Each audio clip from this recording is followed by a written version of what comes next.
नमस्कार दोस्तों, क्या चुनाव आयोग कोर्ट में बुरी तरीके से फंस गया है? क्या चुनाव आयोग के पसीने छूटने लगे हैं?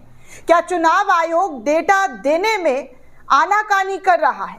दरअसल दोस्तों, कोर्ट में चुनाव आयोग को कहा गया था कि वो पूरी डेटा, जी हाँ, मतदाता सूची की जो लिस्ट है वो कोर्ट को लाकर आप दिखाएं और बताएं कि क्या गड़बड़ी है और क्या गड़बड़ी नहीं है। जो विपक्ष आरोप लगा रहा है उन आरोपों का आप सत्यापन कोर्ट में आकर करें। ऐसे में चुनाव आयोग से कोर्ट ने पूरा का पूरा डेटा मांग लिया था, पूरा का पूरा मतदान सूची लिस्ट मांग लिया था। अब ऐसे में चुनाव आयोग जो है उन लिस्ट को देने में आनाकानी करता हुआ नजर आ रहा है। आनाकानी इसलिए दोस्तों क्योंकि चुनाव आयोग जो है 3 महीने का वक्त डेटा देने के लिए कोर्ट के सामने जो है बात रख रहा है और कह रहा है कि माय लॉर्ड, हमें 3 महीने का वक्त दे दीजिए। ऐसे में 3 महीना आप सोच रहे हैं दोस्तों, एक लंबा वक्त चुनाव आयोग को डेटा देने के लिए लग जा रहा है। दरअसल दोस्तों, आपको बता दें कि दिल्ली हाई कोर्ट ने मंगलवार को चुनाव आयोग यानी कि इलेक्शन कमीशन ऑफ इंडिया को बताया कि वो 3 महीने में फैसला लेंगे कि कांग्रेस सांसद रणदीप सुरजेवाला को मतदान सूची देना है या नहीं देना है। सुरजेवाला ने आयोग से 2009 से 2024 के बीच हरियाणा और महाराष्ट्र में हुए चुनावों की मतदाता लिस्ट मांग ली है। जो सूची है वो मांग ली थी। आयोग के पास ये मतदान सूची हर समय तैयार रहती है दोस्तों, लेकिन इसके बावजूद आयोग लगातार बहाने बना रहा है।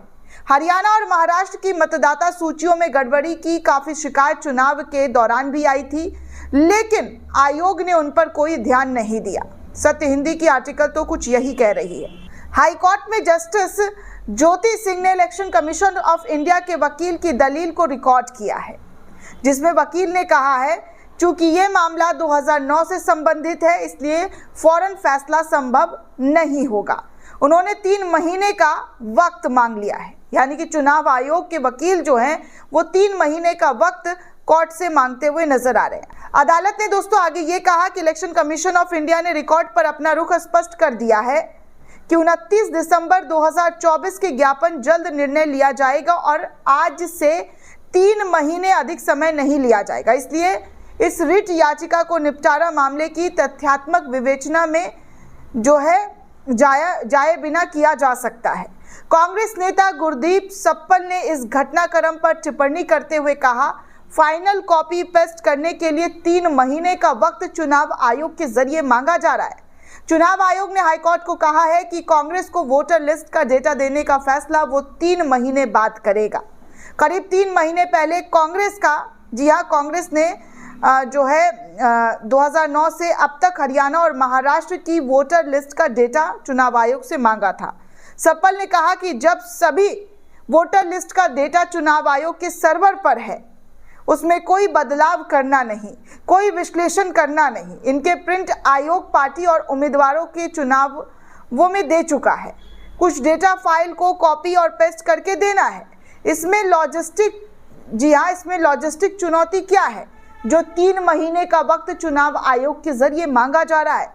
सुरजेवाला की ओर से पेश वकील वरिष्ठ वकील अभिषेक मनु सिंघवी ने बताया कि इलेक्शन कमीशन ऑफ इंडिया ने 29 दिसंबर को उस ज्ञापन पर अभी तक कोई फैसला नहीं लिया है जिसमें 2009 से 2024 के बीच हरियाणा और महाराष्ट्र में हुए लोकसभा और विधानसभा चुनावों की मतदाता सूची की मांग की गई है। सिंघवी ने कहा है कि 24 फरवरी को इलेक्शन कमीशन ऑफ इंडिया ने संबंधित राज्यों के मुख्य निर्वाचन अधिकारियों को एक पत्र जारी किया था जिसमें कहा गया था कि ज्ञापन पर कानून के अनुसार निर्णय लिया जाए और यदि जरूरी हो तो सांसद को सुनवाई का अवसर देने के बाद एक स्पीकिंग ऑर्डर पारित किया जाए। हालांकि उन्होंने ये भी कहा है कि प्रतिनिधित्व पर निर्णय लेने के लिए समय सीमा तय नहीं की गई थी। अदालत ने के समय सीमा तय करने के सवाल पर इलेक्शन कमीशन ऑफ इंडिया के वकील ने कहा कि जल्द से जल्द निर्णय लिया जाएगा। सिंघवी ने तब कहा कि मैंने ये बात केवल इसलिए कही क्योंकि उन्हें ये कहने के लिए कि अब हम जवाब देंगे 2 महीने लग गए। 2 महीने, जी हाँ, 2 महीने जो है वो लग गए। 2 महीने में उन्होंने कहा कि हमें जवाब देने के लिए और समय चाहिए। यदि उनकी समझ में यथाशीघ्र का मतलब यही है तो ये एलिस इन वंडरलैंड की समस्या सीमा जैसी बन जाती है। सुरजेवाला की याचिका में यह भी कहा है कि इलेक्शन कमीशन ऑफ इंडिया से अपने कामकाज में पूरी पारदर्शिता की उम्मीद की जाती है। साथ ही चुनावी प्रक्रिया पर किसी भी स्तर पर, चाहे वो चुनाव के पहले या बाद में हो, सत्यापन पर जवाबदेही के लिए तैयार रहना चाहिए। याचिका में यह भी कहा गया है दोस्तों कि इस प्रकार ये जरूरी है कि निर्वाचन आयोग राजनीतिक दलों को आयोग द्वारा एकत्र किए गए डेटा की जांच करने की अनुमति दे, ताकि ये तय किया जा सके कि चुनाव प्रक्रिया में कोई अनदेखी विसंगतियां नहीं हुई है। हरियाणा चुनाव में धांधली का आरोप हरियाणा विधानसभा चुनाव के मतदान के एग्जिट पोल के बाद, जी हां, बताया गया कि राज्य में कांग्रेस सरकार बनने जा रही है, लेकिन नतीजा ठीक उसके उल्टा, जी हां, उसके ठीक उल्टा आया। हरियाणा चुनाव को लेकर वोट फॉर डेमोक्रेसी ने आयोग की बखिया भी उधेड़ दी। इस रिपोर्ट पर चुनाव आयोग ने चुप्पी साध ली थी, कहीं कोई प्रतिक्रिया नहीं दी गई। रिपोर्ट में बताया गया कि हरियाणा में 5 अक्टूबर यानी कि मतदान के दिन शाम 7 बजे मतगणना की पूर्व संध्या यानी कि 7 अक्टूबर शाम 8:45 तक मतदाता का जो वोट है वो 6.71% बढ़ाया गया। कुल मिलाकर 13 लाख वोट बढ़े, जिसका अर्थ है कि प्रति विधानसभा औसतन 15,000 वोटों की बढ़त देखने को मिली। मतगणना शुरू होने के 12 घंटे पहले तक मतदान की तादाद में हुई इस बढ़ोतरी पर चुनाव आयोग ने कोई समझ में आने वाला तर्क नहीं दिया। हैरानी की बात यह है दोस्तों कि चुनाव आयोग ने अभी तक ये नहीं बताया है कि हरियाणा में कुल कितने वोट पड़े हैं। सिर्फ मतदान का प्रतिशत बताकर उन्होंने अपना काम पूरा कर दिया।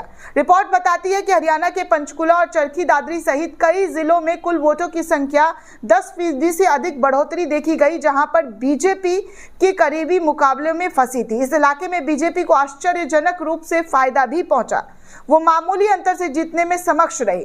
रिपोर्ट बताती है कि इन 10 जिलों में बीजेपी को काफी कामयाबी मिली, वो यहाँ की 44 में से 37 सीट जीतने में सफल रही, जबकि बाकी 12 जिलों में, जी हाँ, बाकी 12 जिलों में उनका प्रदर्शन बहुत खराब रहा, जहां पर वो 46 में से केवल 11 सीट ही जीत सकी।